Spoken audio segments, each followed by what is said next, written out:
ধরনের কৃত্রিম সংঘাত তৈরি করে ফায়দা লোটা যে প্রচেষ্টা, সেটা হচ্ছে সবথেকে বড় ক্রাইম, সেটা সবথেকে বড় অপরাধ, এবং এটাই চিহ্নিত হওয়া দরকার। হেফাজতের আলেমরা মন্দির পাহারা দিচ্ছে, এই সম্প্রীতি কোথায় দিচ্ছে?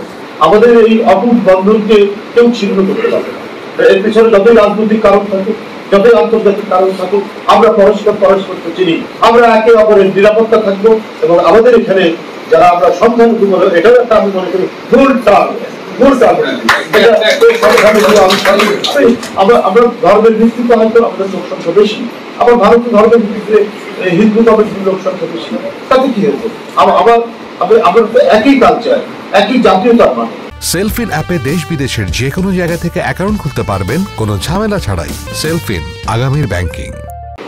আমাদের রাজনৈতিক চেতনা, আমাদের রাজনৈতিক ভাবনা এবং আমাদের সাংস্কৃতিক ঐতিহ্য সবই তো এক।